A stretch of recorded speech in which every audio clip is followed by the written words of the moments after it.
హరే కృష్ణ భక్తులందరికీ స్వాగతం. సో ప్రార్థనతో మొదలు పెడదాం. ఓం అజ్ఞానతిమిరాంధస్య జ్ఞానాంజన శలాకయ చక్షురున్మిళితం ఏన తస్మై శ్రీ గురవే నమః. నమాం విష్ణుపాదాయ కృష్ణప్రేష్ఠాయ భూతలే శ్రీమతే భక్తి వేదాంత స్వామిన్నితి నామినే నమస్తే సారస్వతే దేవి గౌరవాణి ప్రచారిణే నిర్విశేష శూన్యవాది పాశ్చాత్య దేశతారిణే. జై శ్రీ కృష్ణ చైతన్య ప్రభు నిత్యానంద శ్రీ అద్వైత గదాధర శ్రీవాసాది గౌర భక్త వృంద. హరే కృష్ణ కృష్ణ కృష్ణ హరే హరే, హరే రామ్ రామ్ రామ్ హరే హరే. హరే కృష్ణ.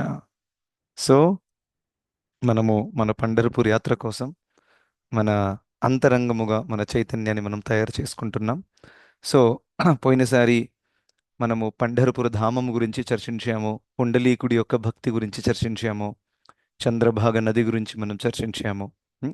ఇంకా భగవంతుడు ఆ విధంగా అక్కడ ఆ యొక్క పొజిషన్లో నిలబడి ఉండడం, దాని వెనకాల ఉన్నటువంటి కారణాలు కూడా మనం చర్చించాం చాలా బాగా. సో దాని తర్వాత ఐ థింక్ నిన్న మన నరసింహరావు ప్రభుజీ చోఖామేళా అనే ఒక గొప్ప భక్తుల గురించి వర్ణించి ఉంటారు ఖచ్చితంగా. సో ఇవాళ మనము ఆ, తుకారాం మహారాజ్ ఎవరైతే ఉన్నారో వారి పేరు మనం ఖచ్చితంగా విని ఉంటాము. భక్త తుకారం అని కూడా అంటారు. దాని గురించి మనం చర్చించబోతున్నాం. ఎందుకంటే ఇవాళ యాక్చువల్ టాపిక్ పుండలీకుడి భక్తి, కానీ అది మనం ఆల్రెడీ డే వన్లో కవర్ చేసాం ఆ రోజు ఎక్కువ టైం ఉన్నందువల్ల. సో అందుకని అది ఇప్పుడు మళ్ళీ రిపీట్ చేయట్లేదు నేను.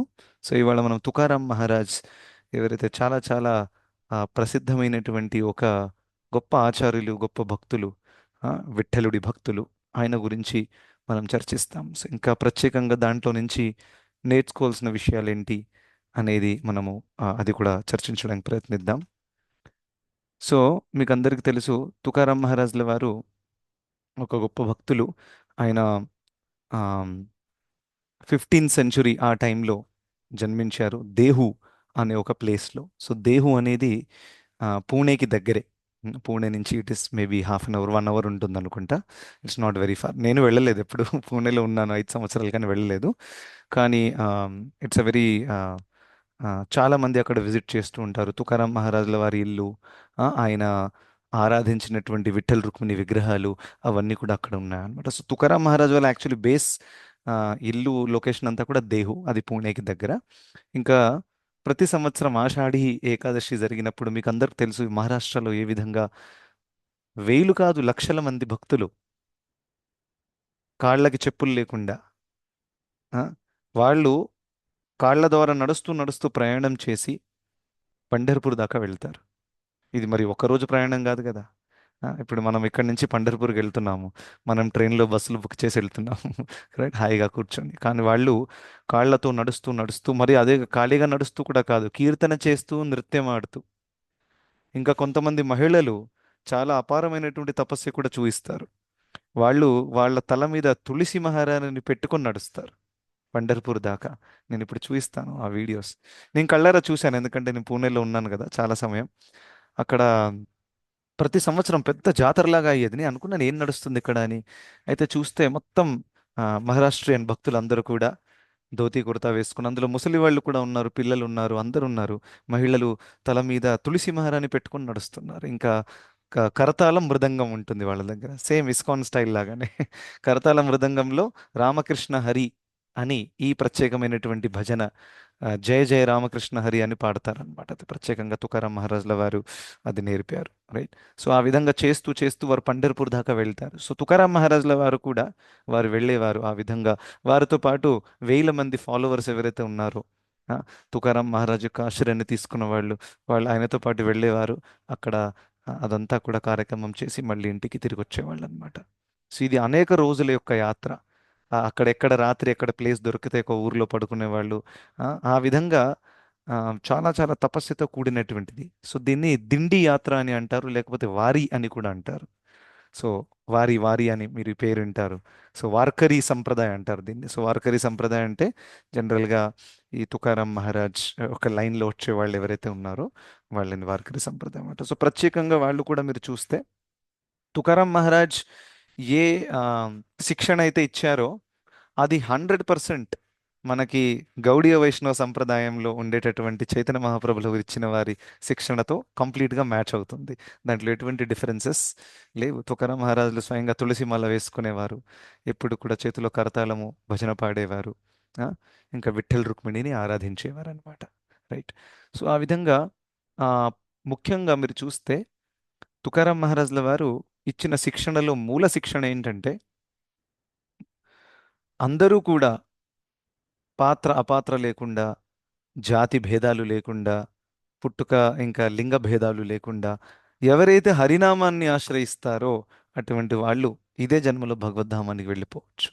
అందుకనే ఈ హరినామమే సారము అనే విషయాన్ని ఎంత కీర్తించారు, ఎంత ప్రసిద్ధం చేశారంటే ఇప్పటిదాకా తుకారాం మహారాజుల వారి ఫాలోవర్స్ వాళ్ళు ఎప్పుడు కూడా ఆమ్, ఇలా విఠల్ రుక్మిణి టెంపుల్ దగ్గర అంటే ఊర్లలో వాళ్ళు హరినామ సంకీర్తన రామకృష్ణ హరి అనే భజనలు పాడుతూ చాలా చాలా సమయాన్ని కూడా వాళ్ళు స్పెండ్ చేస్తారు.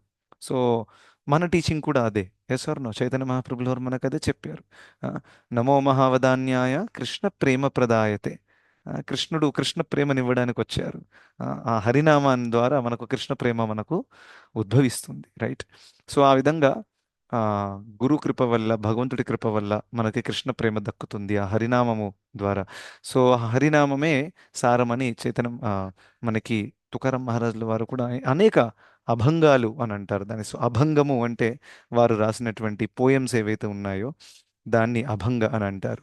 సో ఇవాళ ప్రత్యేకంగా క్లాస్లో మ్యాక్సిమం ఆయన రాసినటువంటి రెండు అభంగం గురించి మనం చర్చిస్తాం. సో నేను ఒకసారి పాడతాను కూడా. అది మొత్తం మరాఠీలో ఉంది, మరి దాని తెలుగులో మీనింగ్ చెప్తాను. ఓకే. ఇంకా దానికంటే ముందు తుకారాం మహారాజు గురించి జీవిత చరిత్ర కొంచెం మనం చర్చిద్దాం. సో తుకారాం మహారాజు గృహస్థులు, ఆయన సన్యాసి కాదు. అంటే వర్ణాశ్రమం ప్రకారం, ఇంకా వర్ణం ప్రకారం కూడా ఆయన ఏదో బ్రాహ్మణ కులంలో పుట్టలేదు. ఓకే, తను నిమ్న జాతిలోనే పుట్టారు. రైట్. కానీ అపారమైనటువంటి విఠలుడి పట్ల ఆ ప్రేమ, అనురాగం ముందు నుంచే ఆయనకుందనమాట. జీవితంలో అనేక కష్టాలు వచ్చాయి. చూడండి, గొప్ప గొప్ప మహానుభావులు ఎవరైతే ఉన్నారో వారి జీవిత చరిత్ర ఎప్పుడైతే మనం చూస్తామో అది ఎన్నో ఒడిదుడుకులతో కూడినటువంటిది. శ్రీమద్ భాగవతంలో కూడా గొప్ప గొప్ప భక్తుల పేర్లు ఉన్నాయి. వాళ్ళ లైఫ్ ఎప్పుడైనా ఈజీగా ఉండిందా? చూడండి, ప్రహ్లాదుడి లైఫ్ ఈజీగా ఉండిందా? సొంత నాన్నే చంపడానికి ప్రయత్నిస్తున్నాడు. ధ్రువ మహారాజు లైఫ్ ఈజీగా ఉండిందా? తండ్రే నిర్లక్ష్యం చేశాడు, ఉపేక్షించాడు. ఎంత దుఃఖం కలగాలి. పాండవులు శుద్ధ భక్తులు, వాళ్ళ లైఫ్ ఈజీగా ఉండిందా? రైట్. వనవాసంలో ఉన్నారు, చెయ్యని తప్పుకి చేయని నేరానికి. సో ఈ విధంగా అనేక మంది భక్తులు, గొప్ప గొప్ప భక్తులు, వాళ్ళలో రెండు సైడ్లు ఉంటాయి. ఒకటేంటంటే డివోషనల్ సైడ్, ఒకటి ఇంకా హ్యూమన్ సైడ్ కూడా ఉంటుంది. సో డివోషనల్ సైడ్ అంటే వాళ్ళు భక్తిలో ఉన్నతంగా ఏమేం చేశారో, అద్భుతమైన కార్యాలు చేశారో, అది కరెక్టే. కానీ వాళ్ళ పర్సనల్ లైఫ్లో హ్యూమన్ సైడ్ కూడా ఉంది. దాని నుంచి కూడా మనం చాలా చాలా నేర్చుకోవచ్చు. ఆ, వాళ్ళు ఈ సమాజంలో మనవలే, మనలాగే ఒక వ్యక్తిలా ఉన్నారు. ఉన్నప్పటికీ ఈ ఆది భౌతిక, ఆది దైవిక, ఆధ్యాత్మిక క్లేశాలను ఎదుర్కొంటూ వాళ్ళు ఏ విధంగా వారి యొక్క ఆధ్యాత్మిక జీవితాన్ని కొనసాగించారు అనేది నిజంగా వినవలసినది. సో అందుకనే తుకారాం మహారాజుల వారి ఆమ్, పెళ్లి కూడా జరిగింది. ఇంకా మొదటి భార్య ఇంకా కొడుకు ఇద్దరు చనిపోయారనమాట. ఫస్ట్ తల్లిదండ్రులు చనిపోయారు. సో ఆ టైంలో ఇది సంథింగ్ లైక్ 1600 సంథింగ్ ఆ టైంలో అనమాట. 15th సెంచురీ నడుస్తుంది, 16th సెంచురీ.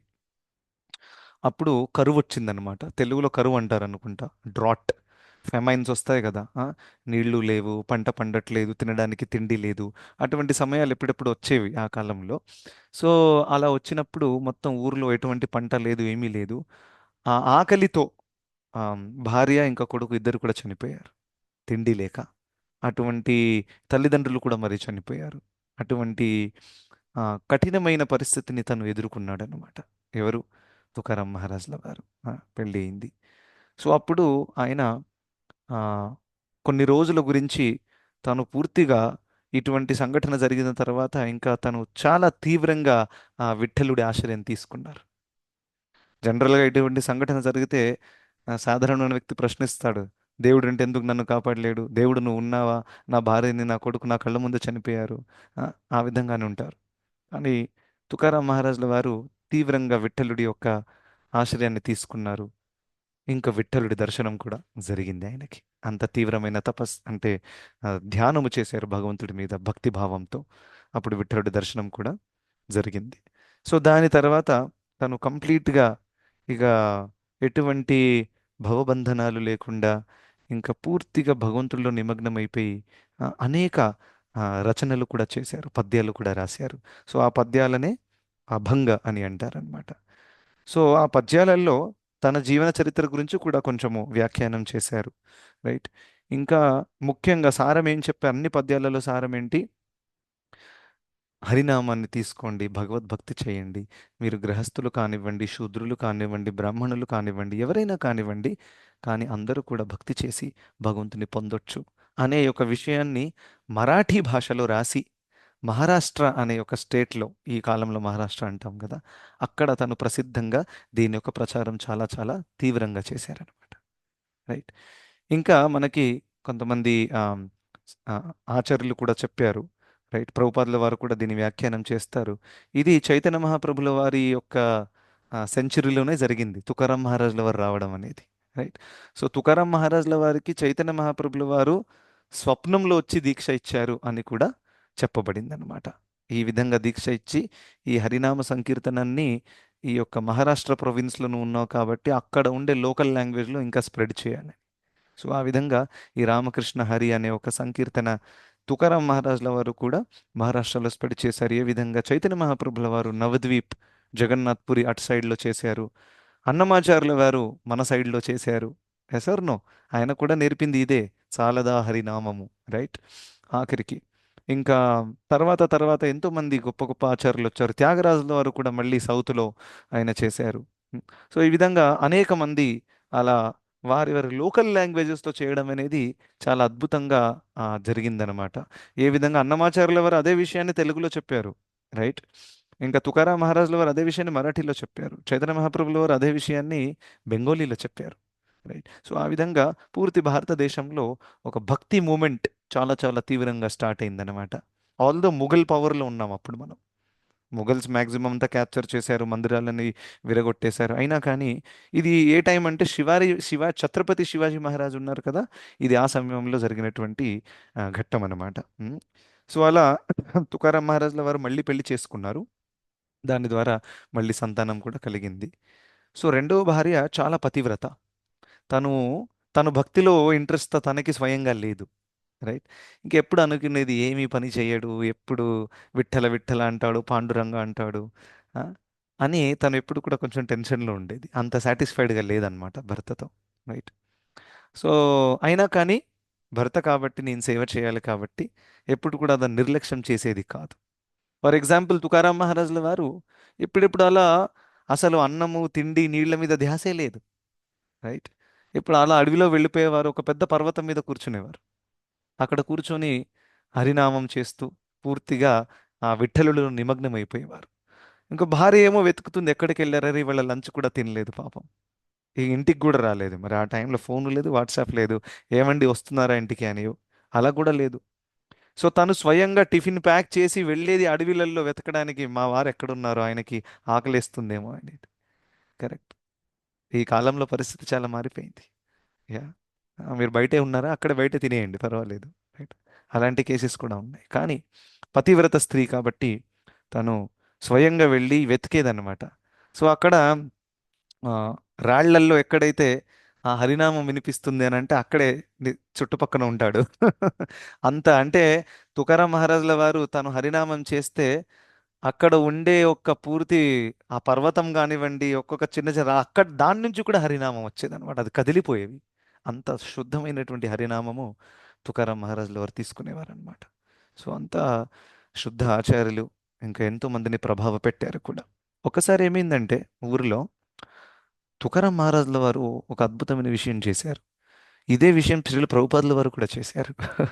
ఏంటంటే శాస్త్రాల్లో ఉన్నటువంటి మర్మములన్నీ కూడా సాధారణమైన వ్యక్తులకి ఎలా అర్థమవుతాయో అనే సింపుల్ లాంగ్వేజ్లో చెప్పారు. సో తుకారాం మహారాజ్ గారు ఏంటంటే లోకల్ లాంగ్వేజ్ మరాఠీ, దాంట్లో కూడా పూర్తి భగవద్గీత యొక్క సారాన్ని చాలా సింపుల్గా చెప్పారు. మీ యొక్క కర్మములను కృష్ణుడికి అర్పించండి. For example. రైట్. ఇటువంటి విషయాలన్నీ చాలా చాలా సింపుల్గా చెప్పారు. ఫర్ ఎగ్జాంపుల్, మీరు ఒక రైతు, మీరు ఇంత పంట పండిస్తున్నారు. ఆ, సో పంట పండించిన దాంట్లో ఇన్ని బస్తాలు మీరు కృష్ణుడికి అర్పించండి. కరెక్టా? ఈ విధంగా కృష్ణుడి సేవ చేయాలి. సో భగవద్గీతలో ఉన్న ఒక టీచింగ్ ఇదే. ఇంకొక టీచింగ్, రైట్. మనం చేసే కర్మలను కృష్ణుడికి అర్పించాలి. యత్కరోషి ఎన్నో టీచింగ్స్ ఉన్నాయి, అందులో నుంచి ఇది ఒకటి. సో ఈ విధంగా సింపుల్ లాంగ్వేజ్లో ప్రాక్టికల్గా చెప్పేవారు అనమాట. అయితే చాలామంది తుకారాం మహారాజుల వారిని ఫాలో చేసేవారు. ఎంత అద్భుతంగా చెప్తున్నారు! మీరు చెప్పిన భగవద్గీత ఎక్స్ప్లెనేషన్ మాకు చాలా ఈజీగా అర్థమైంది. ఇంకా మేము అది ఫాలో చేసి కృష్ణుడితో, ఆ విఠలుడితో ఒక కనెక్షన్ కూడా మేము ఎస్టాబ్లిష్ చేసి ఆ అనుభవం పొందగలుగుతున్నాం అని చాలా ఆనందంలో ఉండేవారు అనమాట. ఇంకా తుకారాం మహారాజుల వారి అభంగాలు ఇవాళ మనం రెండు చూస్తాము ఇప్పుడు నేను చెప్పిన తర్వాత. అవి ఎంత నచ్చేవంటే అక్కడ ఊరిలో ఉండే జనాలకి వాళ్ళు బైహెడ్ చేసుకున్నారు. like మనకు నచ్చిన పాట మనం బైహెడ్ చేస్తాం, సినిమా పాటలు. Yeah. సో ఆ విధంగా మనం భక్తిలో కూడా ఉన్నప్పుడు మనకు నచ్చిన శ్లోకాలు ఉంటాయి కొన్ని. రైట్. సో నేను ఫస్ట్ టైం భగవద్గీత చదివినప్పుడు ఫస్ట్ శ్లోకం నేనేం చదివాను? మాత్రా స్పర్శాస్తు కౌంతేయగా శీతోష్ణ సుఖ దుఃఖద, ఆ శ్లోకం నాకు చాలా నచ్చింది, దాని మీనింగ్. నేను అప్పుడే బైహెడ్ చేసుకున్నాను దాన్ని. సో ఆ విధంగా మనకు నచ్చినవి అయితే ఆ విధంగా తుకారాం మహారాజు గారి అభంగాలు మరాఠీలో ఉన్నాయి. అందరూ బైహెడ్ చేసుకొని అలా పాడుతూ ఉండేవారు అనమాట. అయితే రామేశ్వర భట్ట అనే ఒక బ్రాహ్మణుడు ఉండేవాడు ఆ ఊర్లో. తనకి ఏర్ ఏమర్థమైందంటే, అరే తుకారాం మహారాజ్ చాలా ఫేమస్ అవుతున్నాడు, ఎంతోమంది ఆయన్ని ఫాలో చేస్తున్నారు, నా కస్టమర్లు తగ్గిపోతున్నారు. యా. సో ఈయన బ్రాహ్మణుడు, ఈయనకి చాలా ఊర్లో మంచి పేరు ఉంది, ప్రతిష్ట ఉంది. కానీ ఆ, ఆయనకేంటి అంత ఫాలోవర్స్ వెళ్ళిపోతున్న ఒక ఈర్ష్యా భావం వచ్చేసింది. చూడండి, ఈయన బ్రాహ్మణుడు. బ్రాహ్మణుడు ఈర్ష్యారహితుడే ఉండాలి, ఎస్ ఆర్ నో? కానీ తనకి ఈర్ష్య కలిగింది. సో ఈ విధంగా ఈ లోకంలో ఆమ్, ఇందులో చూడాల్సిన విషయము, ఈ ఈర్ష్య చాలా చాలా సూక్ష్మంగా వస్తుంది. ఎప్పుడెప్పుడు ఇతర భక్తులు ఎదిగితే కూడా ఒక ఆ, మనసు ఎప్పుడెప్పుడు పిచ్చి పిచ్చి ఆలోచనలు తీసుకొస్తుంది. అరే ఈయనకేంటి ఇంత ఇంపార్టెన్స్ ఇస్తున్నారు, ఏం చేశాడు ఈయన? అటువంటి ఆ, ఈర్ష్యాభావం కూడా ఎప్పుడెప్పుడు చెడు సంస్కారాల వల్ల ఉంటాయన్నమాట. సో అందుకనే మనం చాలా కేర్ఫుల్గా ఉండాలి. సో ఈ విధంగా తను ఈర్ష్యాభావం వల్ల తుకారాం మహారాజ్తో వెళ్ళి మాట్లాడాడు అనమాట. నువ్వు చెప్పేది, ఈ భగవద్గీత సారాంశం ఏదైతే చెప్పావో అది కరెక్ట్ కాదు అంతని చెప్పాడు. మొట్టమొదటిగా నీకు ఈ భగవద్గీత సారాంశం చెప్పే అధికారమే లేదు. ఎందుకు లేదు? ఎవరైనా గెస్ట్ చేస్తారా? ఎందుకు అలా అన్నాడు తను? నీకు అధికారం లేదని. తక్కువ కులం కాబట్టి ప్రభు. నిమ్మ జాతి అంత యా, నువ్వు పుట్టింది శూద్ర కులంలో. శూద్ర కులంలో పుట్టినవాడు శాస్త్రాల మర్మాలు చెప్తాడా? నీకు అసలు అధికారం లేదు, అలా అన్నాడు అనమాట. రైట్. సో దాని అర్థం ఏంటి? ఈ బ్రాహ్మణుడికే శాస్త్రాలు చక్కగా అర్థం కాలేదు. Yes or no? భగవద్గీత కేర్ఫుల్గా చదివి ఉంటే ఈ బ్రాహ్మణుడికి అర్థమయ్యేది. యాక్చువల్గా భక్తి మార్గము ఇంకా శాస్త్రాలు అర్థం చేసుకోవడం అనేది కేవలం పుట్టుక మీద ఆధారపడి ఉండదు. Yes or no? సో ఆ విధంగా తను అలా ఆర్గ్యుమెంట్ చేశాడనమాట. అయితే తుకారాం మహారాజ్ మంచి ఆన్సర్ ఇచ్చారు. ఏమని చెప్పారో తెలుసా? ఇది నేను రాయలేదు అని చెప్పారు. ఆ విఠలుడు నా నోటి నుంచి రప్పించాడు, తనే రాయించాడు. అందుకే నేను రాసింది కాదు, నేను శూద్రుడిని, నేను రాయలేదు అని మంచి ఒక పాయింట్ చెప్పారనమాట.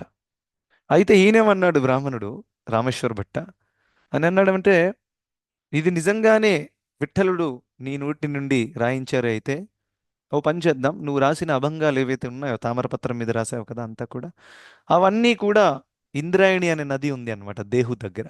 ఆ, ఇప్పుడు కూడా ఉంది నది. ఆ నదిలో అన్ని పారేద్దాం. నిజంగానే విఠలుడు రాసి ఉంటే విఠలుడు వచ్చి అవన్నీ మరి తిరిగిస్తాడు కదా. సార్ నువ్వు బాధపడాల్సిన అవసరం కూడా లేదు, నువ్వు రాయలేదుగా ఇలాగో అని చెప్పారనమాట. సో అప్పుడు తుకారాం మహారాజుల వారికి చాలా దుఃఖం కలిగింది. అయ్యో, నేను ఎంత కష్టపడి రాశాను. ఆ, ఇంకేంటంటే అదేంటే నేను ఎంత నా టాలెంట్ అంతా పోతుంది అని కాదు, బాధ కాదు బాధ. ఆ, బాధ ఏంటంటే నేను రాసిన అభంగాలన్నీ కూడా నా స్వామి వారికి అర్పించడానికి నేను రాశాను. ప్రార్థన, నా ప్రార్థనలను నా అర్పణలను ఈ విధంగా నదిలో పాడేయడం అంటే నాకు చాలా దుఃఖం కలుగుతుంది. స్వామివారి పాదపద్మముల కోసము అర్పించడానికి నేను రాస్తే ఈయన సముద్రంలో పారేయని చెప్తున్నారేంటి, అంటే నదిలో పారేయమని చెప్తున్నారు ఏంటి అని చాలా బాధపడ్డారు. సో కానీ కాదని లేదు, ఛాలెంజ్ యాక్సెప్టెడ్. ఆయన బ్రాహ్మణుడు, చాలా పవర్ఫుల్ వ్యక్తి. రైట్. సో ఆ విధంగా లోకల్ పవర్ యూజ్ చేసి తుకారాం మహారాజ్ ద్వారా ఇది చేయించాడనమాట. ఏంటి, తనే స్వయంగా తన రాసినదంతా కూడా తీసుకెళ్లి ఇంద్రాయణి నదిలో పారేయాలి అని చెప్పారు. సో చాలా చాలా దుఃఖంతో తుకారాం మహారాజుల వారు అదంతా తీసుకెళ్లి ఇంద్రాయణి నదిలో వేసేశారనమాట. అది వేస్తున్నప్పుడు కూడా చాలా తను బాధలో ఉన్నారు. అయితే దాని తర్వాత ఏమైంది?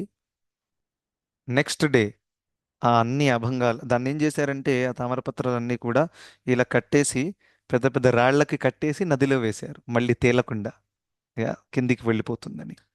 దాని తర్వాత ఏమైంది, ఆటోమేటిక్గా ఇవన్నీ కూడా ఇంకా పైకి వచ్చేసాయి. యా సో విఠలుడు స్వయంగా వచ్చి ఆ, ఈ యొక్క లీల చూయించారనమాట. సో దాని తర్వాత చాలా చాలా ఆనందపడ్డారు. ఊర్లో వాళ్ళందరూ కూడా వచ్చారు.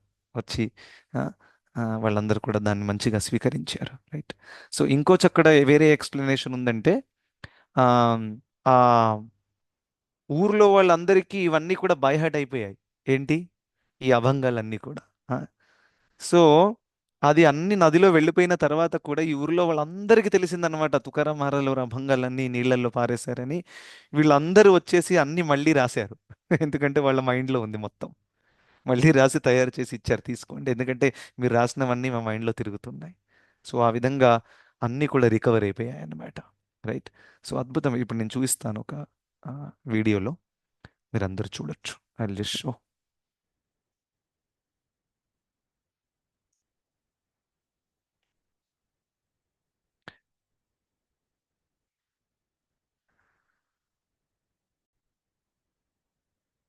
స్క్రీన్ కనిపిస్తుందా అందరికీ? కనబడుతుంది ప్రభుజీ. అనిపిస్తుంది. अहोरात्र तुझं चिंतन केलं, बायका पोराचे तळतळात घेतले, त्या सगळ्याचं तू मला हे फळ दिलं. इच्छा तुझी, तू सर्व सत्ताधीश आहेस. माझ्या मुखातून निघालेलं तुझं गुणवर्णन तुला आवडत नाही, आणि त्याच्याशिवाय मला दुसरं काही येत नाही. సో ఈ విధంగా ఆయన అక్కడ నది దగ్గర నిలబడి అది నదిలో వేయబోతున్నారు, రైట్. సో అలా ప్రభుజీ ఇది తెలుగులో కూడా ఉంది ప్రభుజీ సినిమా, అది Bhakta Tukaram, yes yes, Nageswara Rao. Correct. So ఆ విధంగా అక్కడ ఆ సంఘటన జరిగిందనమాట. మనకు తెలుసు అన్నమాచార్యుల వారు కూడా 32,000 కీర్తనలు రాశారు. ఆయన టైంలో కూడా అక్కడ ఉండే లోకల్ బ్రాహ్మణాస్ ఎవరైతే ఉన్నారో, ఎవరికైతే ఇన్సెక్యూరిటీ ఫీలింగ్ వచ్చిందో, ఒక వ్యక్తి మనకంటే ఫేమస్ అయిపోతే భౌతిక స్థాయిలో ఉన్నటువంటి వ్యక్తికి ఏమవుతుంది? Insecurity feeling. ఈడేంటి ఇంత గ్రో అవుతున్నాడు, నిన్న మొన్న వచ్చాడు, నాకంటే ఎదిగిపోయాడు, నా వాల్యూ తగ్గిపోతుంది అనే ఫీలింగ్ వచ్చింది బ్రాహ్మణులకు కూడా. ఉమ్, సో అలా జరిగిందనమాట. ఇంకోటి, తుకారాం మహారాజుల వారు ఛత్రపతి శివాజీ మహారాజ్ని కూడా కలిశారు. సో తుకారాం మహారాజుల వారి ఈ అన్ని లీలలు జరిగిన తర్వాత ఛత్రపతి శివాజీ మహారాజ్కి తెలిసిందనమాట, ఒక దేహు అనే ప్లేస్లో ఒక భక్తుడు ఉన్నాడు తుకారాం అని. చాలా చాలా గొప్ప భక్తుడు, శుద్ధ భక్తుడు, మంచి మంచి అభంగాలు రాశాడు అని. సో తన భటులను పంపాడు. ఎవరు? శివాజీ మహారాజ్. ఎన్నో ఎన్నో బంగారు ఆభరణాలు ఇచ్చి నా తరపుగా ఆయనకు గిఫ్ట్ అని ఇవ్వమని. సో తన భటులను పంపాడు. సో వాళ్ళన్ని బంగారు ఆభరణాలు తీసుకొచ్చారు. ఇదంతా కూడా శివాజీ మహారాజుల వారు మీకోసం పంపారు అని అంటే అక్కడ భార్య చాలా హ్యాపీ అయిపోయింది. వావ్, మంచి మంచి నెక్లెస్లు ఉన్నాయి, బంగారులు ఉన్నాయి, థ్యాంక్ యూ సో మచ్ తెచ్చినందుకు అని. కానీ తుకారాం మహారాజ్ ఏమన్నారు?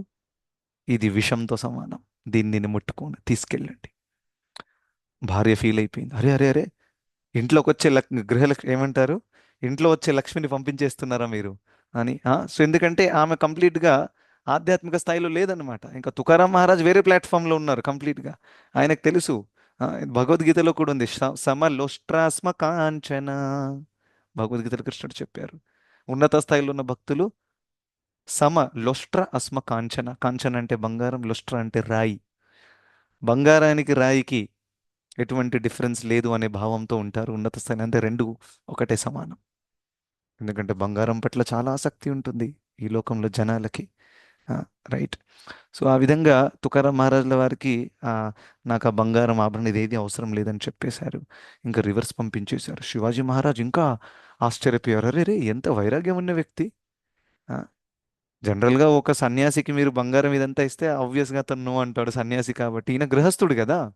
సో గృహస్థుడు జనరల్గా స్వీకరిస్తాడు, రైట్. కానీ తను స్వీకరించలేదు.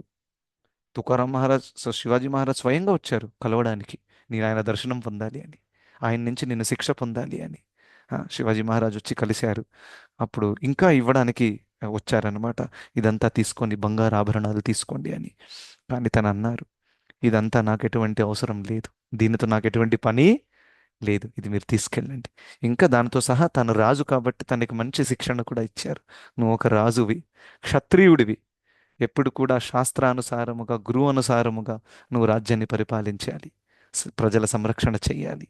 ఆ, నువ్వు ఎందుకంటే శివాజీ మహారాజుల వారు ఆ విధంగా చూసిన తర్వాత తనకు అనిపించింది, నేను ఎంత మాయలో ఉన్నాను. నేను కుటుంబము, రాజ్యము, బంగారము, గొడవలు. కరెక్టా కాదా? ఒక రాజు ఎన్ని కార్యాలు చేస్తుంటారు. గొడవలు అంటే మనకు ఐడియా కూడా లేదు. ఒక రెండు రాజ్యాల మధ్య గొడవలు చెప్తే ఎన్నో ఎన్నో కుటుంబాలు చనిపోతాయి, ఎంతోమంది పిల్లలు అనాథలైపోతారు, ఎంతోమంది భార్యలు విధవలైపోతారు. అటువంటిదన్నీ చేస్తున్నారు ఆయన శివాజీ మహారాజ్. కానీ ఎప్పుడైతే తెలిసిందో జీవితపు లక్ష్యము ఇదంతా కాదు అని, అకస్మాత్తుగా వైరాగ్యం వచ్చేసింది ఆయనకు కూడా. నేను కూడా అంతా వదిలేసి మిమ్మల్ని జాయిన్ అయిపోతానంటే ఆయన అన్నారు, నువ్వు అలా చేయకూడదు, మీరు క్షత్రియులు, కుటుంబంతో సహా ఉండి కూడా రాజ్యాన్ని పరిపాలిస్తూ అందులో చంపాల్సి వస్తుంది, దండించాల్సి వస్తుంది. అయినా కానీ మీరు ఎల్లప్పుడూ హరినామం తీసుకుంటూ హరిని స్మరిస్తే మీకు ఎటువంటి పాపం అంటుకోదు అని చెప్పారు. ఇదే అర్జునుడు కూడా అలాగే చెప్పాడు, ఎసర్నో ఇదంతా కూడా వద్దు, ఇంత ఇంత చంపి ఆ, ఏం ఆనందం వస్తుంది, అపిత్రైలోక్య రాజ్యస్య, ఆ, నాకు వద్దు అని చెప్పినప్పుడు కూడా కృష్ణుడు అది యాక్సెప్ట్ చేయలేదు. రైట్? కృష్ణుడు అన్నారు, నువ్వు క్షత్రియుడివి, నీ స్వభావానికి వ్యతిరేకంగా వెళ్ళకు, ధర్మ సంస్థాపన చెయ్యి, ఇంకా ధర్మపరాయణంగా ఉండు, ఎల్లప్పుడూ నన్ను స్మరి, తస్మాత్ సర్వేషు కాలేషు మామనుస్మర యుధ్యచ మయి అర్పిత మనోబుద్ధిర్ మామే వైశ్య సంశయ. అన్ని సమయంలో నన్ను స్మరిస్తూ స్మరిస్తూ నీ యుద్ధం చెయ్యి, ప్రాబ్లం ఏముంది? ఇంటిని నడిపి భార్య పిల్లలు అన్ని కార్యాలు చేసుకో, కానీ ఎప్పుడు నన్ను స్మరిస్తూ ఉండు, మీ మనసు బుద్ధి మనస కర్మణ వాచ అన్నీ నాకు సమర్పించు, అప్పుడేమవుతుంది? మామే వైశ్యసి అసంశయ నా దగ్గరికి వచ్చేస్తాం. సో ఈ విధంగా వాళ్ళ మధ్యలో మంచి సంభాషణ కూడా జరిగిందనమాట. Right? So I will just show you one small video. ఆ బంగారం తీసుకొచ్చినప్పుడు ఏ విధంగా వాళ్ళు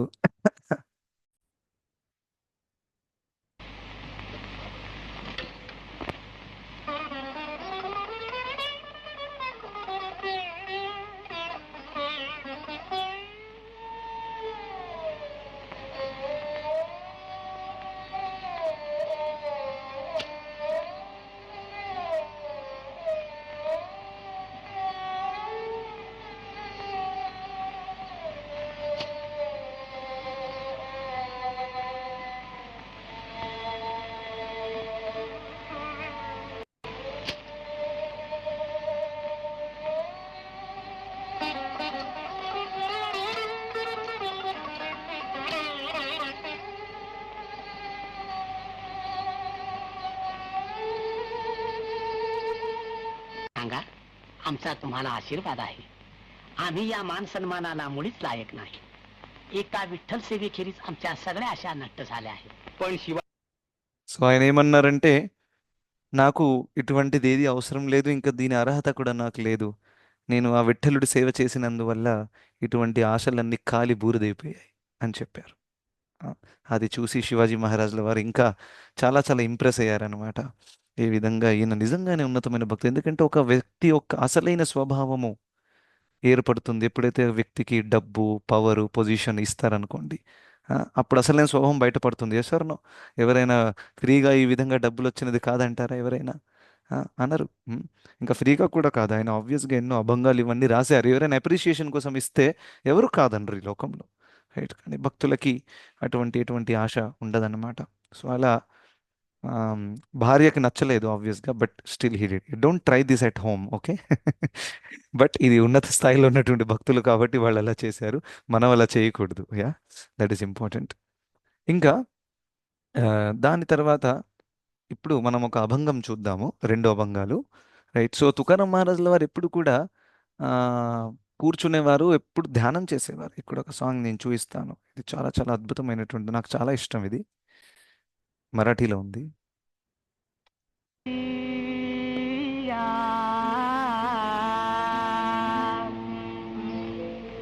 गोड तुझे रूप, गोड तुझे नाम,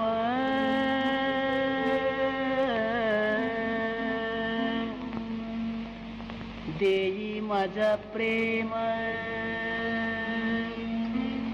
सर्व काळ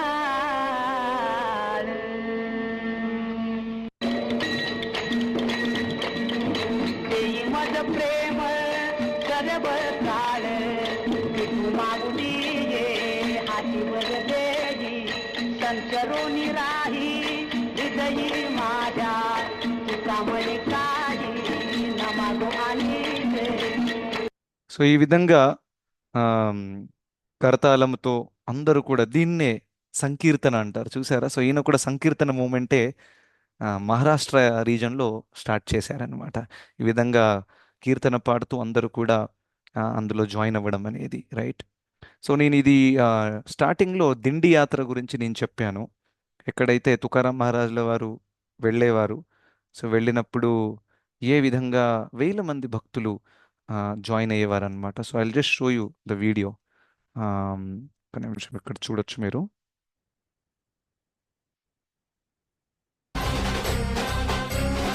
ఓకే, సౌండ్ షేర్ అవుతుందా? 1 minute. Yes.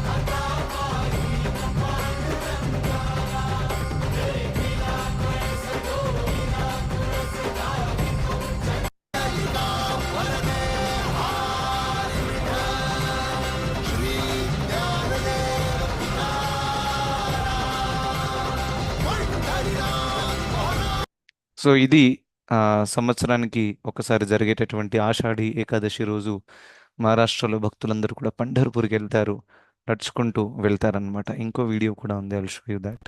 Do you feel like a puppet in your boss's hands? Are you misguided,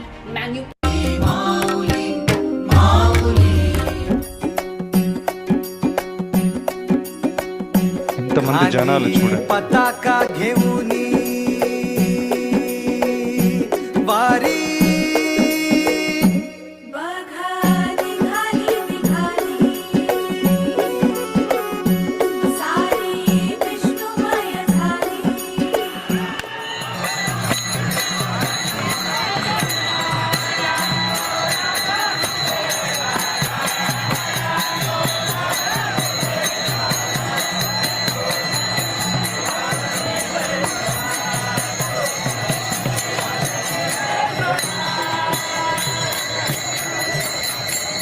చూసారా, ఇక్కడ జయ జయ రామకృష్ణ హరి అని రాసి ఉంది. సో ఈ మంత్రము తుకారాం మహారాజుల వారే అందరికి ఇచ్చారు. ఎన్నో 500 సంవత్సరాల నుంచి వాళ్ళు ఇది ఫాలో చేస్తున్నారనమాట.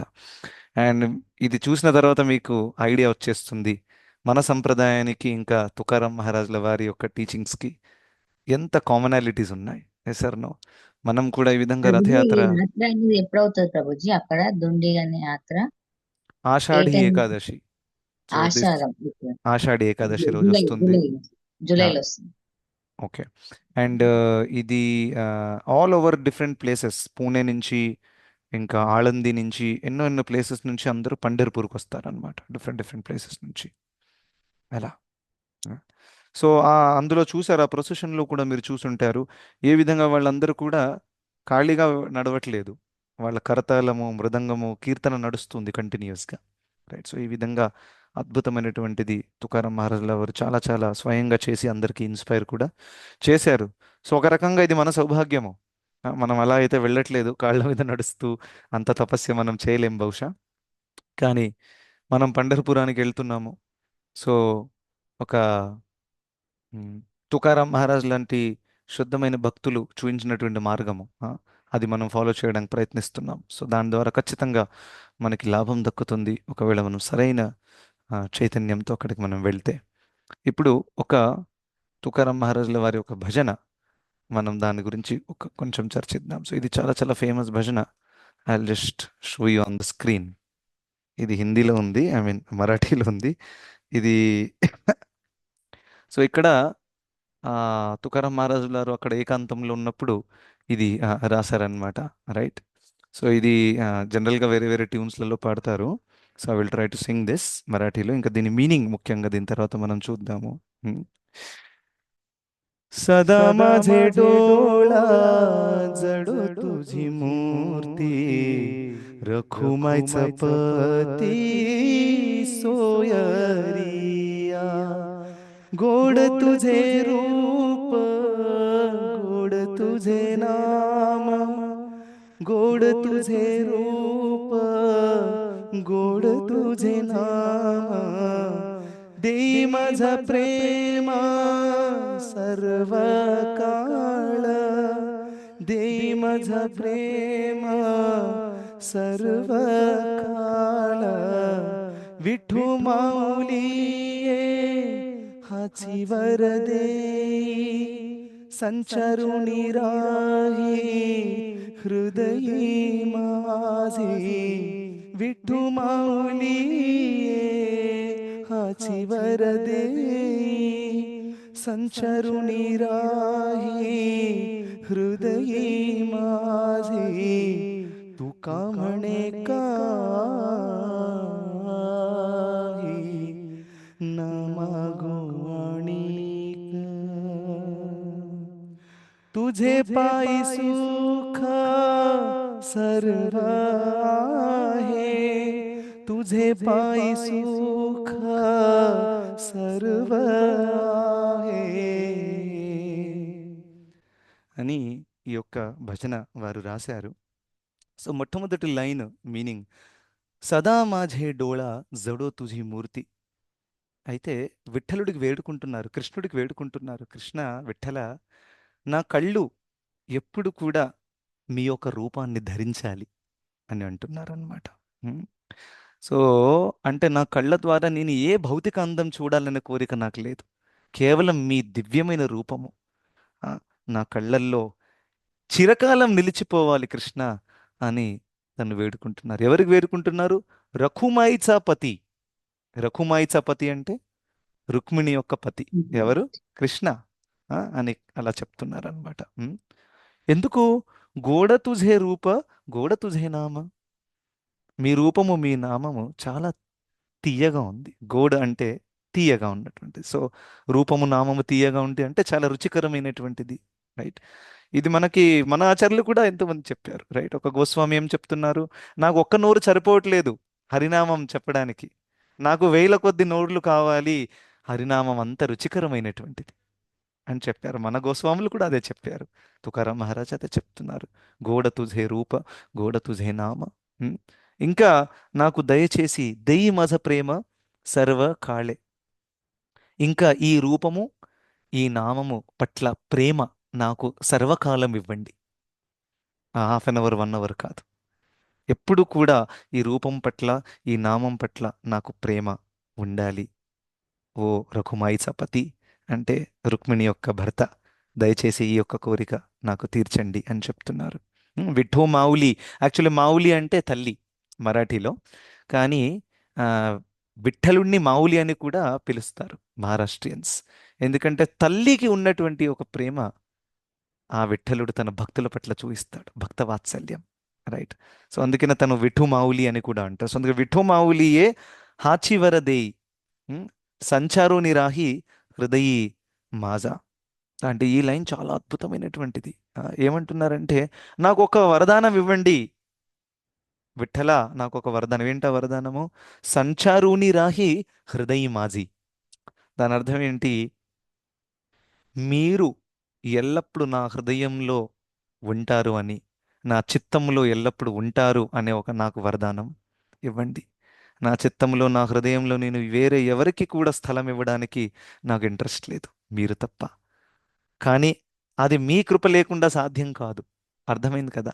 సో భక్తి అనేది మెకానికల్ ప్రాసెస్ కాదు. నేను ఇది చేశాను అది చేశాను సో ఇప్పుడు నాకు ఎల్లప్పుడూ భగవంతుడు స్మరణలో ఉంటాడు, అలా కాదు. ఎప్పటిదాకైతే భగవంతుడి అనుగ్రహం ఉండదో అప్పటిదాకా భగవద్భక్తిలో కూడా మనం ఎదగరాదు. సో దయచేసి నాకు ఒక వరదానం ఇవ్వండి. సంచారుని రాహి హృదయ మాజ. నా హృదయంలో మీరు ఎప్పుడు నిలిచిపోవాలి, నా చిత్తంలో మీరు ఎప్పుడు నిలిచిపోవాలి కృష్ణ అని తను వేడుకుంటున్నారు. ఇంకా లాస్ట్లో తుకామణే, తుకామణే అంటే తుకారాం చెప్తున్నాడు అని చెప్తున్నారు. తన పోయంలలో లాస్ట్లో తన పేరు రాస్తాడు ఎప్పుడు కూడా. ఇది తుకారాం రాశాడని బేసిక్గా చెప్పడానికి, తెలియజేయడానికి. తుకామణే కాహి నా మాగో ఆణీక, నాకు వేరే ఏ కోరిక లేదు, నేను ఏమీ అడగను. ఎందుకు అడగాలి? ఆ లాస్ట్లో ఒక లైన్ చెప్పారు, తుజే తుజే పాయి సుఖ సర్వాహే. ఎందుకు అడగాలి నేను వేరే కోరిక? నీ పాదపద్మముల దగ్గర అందరికంటే ఉన్నతమైన సుఖం ఉంది. అది తప్ప నేను వేరే ఎందుకు అడగాలి మీకు చెప్పండి? మీ పాదపద్మములే నాకు దక్కాయి, ఇంకా నేను వేరే ఏమీ కోరుకోవట్లేదు అని. ఎంత చిన్నది ఇది, కరెక్ట్, చాలా పెద్దది కూడా కాదు. ఒక చిన్న దాంట్లో ఎన్ని శాస్త్రాల పెద్ద పెద్ద మర్మములను సులభంగా చేసి ఈ విధంగా అభంగాలలో ఇచ్చారు. ఇది తుకారాం మహారాజుల వారి యొక్క గొప్పతనం చూడండి. ఉం. సో ఆ విధంగా అనేక అభంగాలు ఉన్నాయి. నేను రెండవది కూడా ప్రిపేర్ చేశాను, బట్ ఇప్పుడు సమయం అయిపోయింది. Will discuss some other time. మనం పండర్పూర్లో ఉన్నప్పుడు చర్చిద్దాం. ఓకే, ఖేళ మాండలియా అని అక్కడ ఎంత అద్భుతంగా చెప్పారు. వైష్ణవ సాంగత్యం యొక్క గొప్పతనం చెప్పారు. ఏ విధంగా వైష్ణవ భక్తుల సాంగత్యము ఎంత దుర్లభమైనటువంటిది, అది దక్కిన వాళ్ళు ఎంత సౌభాగ్యవంతులు అని తనే స్వయంగా వర్ణించారన్నమాట. సో అలా ప్రభుపాదులు వారు ఏం చెప్పారు, ఆచార్యులు రాసే కవితలు ఏవైతే ఉన్నాయో అవి శృతి శృతి స్మృతి అనేక వేదాలు, పురాణాలు, ఇతిహాసాలు, ఇవన్నింటి యొక్క సారాన్ని వాళ్ళు ఈ కవితలలో ఇస్తారు. దాని అర్థం ఏంటి? ఇది దాంతో డిఫరెంట్ కాదు, ఇది కంప్లీట్గా శాస్త్రాలతో ఇన్లైన్గా ఉంది. మన బెంగాలీ ట్రెడిషన్లో కూడా, మనకి గౌడీయ వైష్ణవ ట్రెడిషన్లో కూడా నరోత్తమ్ దాస్ ఠాకూర్ల వారు ఎన్నో భజనలు రాశారు. ఎస్, భక్తి వినోద్ ఠాకూర్ల వారు రాశారు. రైట్. సో అవన్నీ కూడా శాస్త్రాల మర్మములను చాలా చాలా సింపుల్గా చేసి ఇచ్చారనమాట. సో అదేవిధంగా ఆచార్యులు రాసినటువంటి ఈ కవితలు మామూలు కవితలు కావు. ఈ కవితల యొక్క అర్థము ఇంకా దాని యొక్క భావం కూడా మనం అర్థం చేసుకుంటే మన భక్తిలో చాలా చాలా ఎదగొచ్చు. ఓకే, సో ఈ విధంగా తుకారాం మహారాజ్ లాంటి శుద్ధ భక్తులు పండర్పూర్లో చాలా ప్రసిద్ధము, ఎందుకంటే అక్కడ చాలా సమయం స్పెండ్ చేసేవారు. సో మనం ఆయన యొక్క ఆశీర్వాదాన్ని కోరుకుందాము. మనకు కూడా ఆ, అటువంటి ఒక భక్తిభావం కలగాలని, వైష్ణవుల సేవ చేయాలని, ఇంకా ధామానికి సరైన చైతన్యముతో మనం అక్కడికి వెళ్ళి హరి గురు వైష్ణవుల యొక్క సంతృప్తి కోసం మనం వెళ్ళి రావాలి అని మనం ఖచ్చితంగా వేడుకుందాం. అందరికి ధన్యవాదాలు. హరే కృష్ణ.